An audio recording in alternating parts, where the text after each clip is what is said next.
New Zealand sh00ters back gun control after massacre. New Zealand will crack down on firearms ownership this week after the Christchurch mosques massacre that claimed 50 lives, and the Kiwi gun lobby, for the most part, is okay with that. In stark contrast to the United States, where even the most minor curbs on gun ownership meet ferocious opposition led by the National Rifle Association, New Zealand gun owners agree action is needed. The March 15 rampage by a white supremacist gunman has been a shock to the collective system.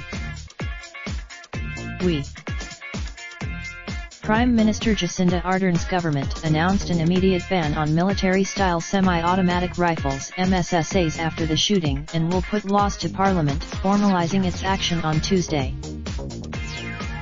Finalising such legislation can often take months, but Ardern says the matter is so urgent it will be done by April 11.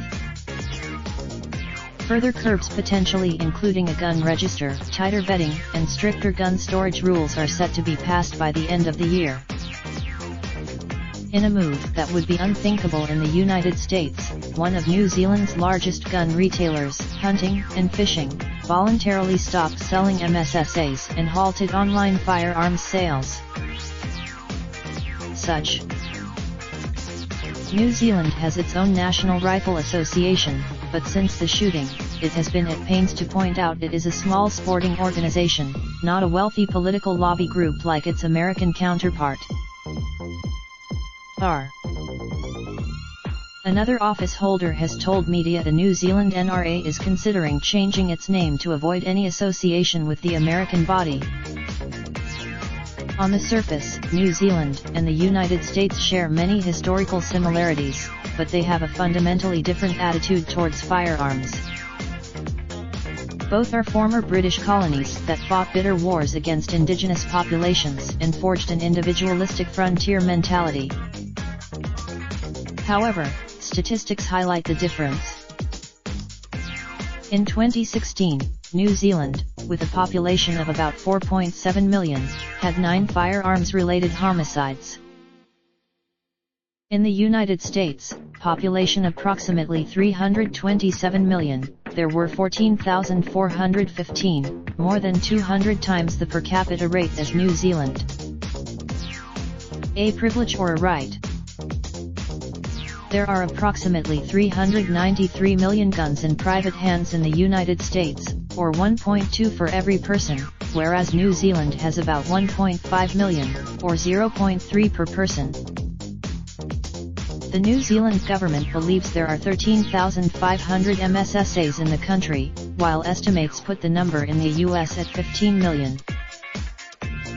Philip Alberts, a gun policy researcher at the University of Sydney, said the crucial difference between New Zealand and the United States was the US Constitution's Second Amendment, which guarantees the right to keep and bear arms.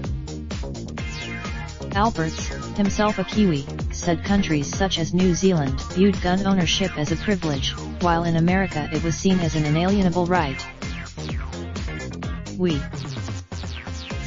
Journalist Dawn Picken covered scores of shooting deaths in the United States and once had bullets lodged in her bedroom when a random gunman opened fire on her apartment building in Spokane, Washington state. She said she had found a different mindset since moving to New Zealand in 2011.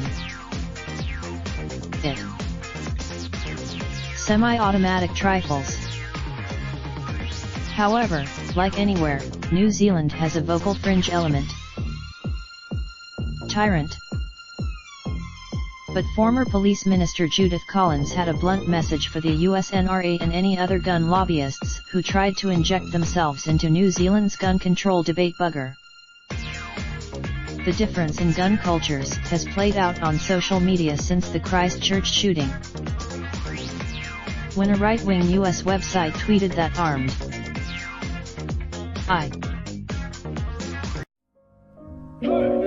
Raindrop, drop top, smoking, no cooking the hot pot. Fucking on your bitch, yeah, that. Looking up, open the park pot.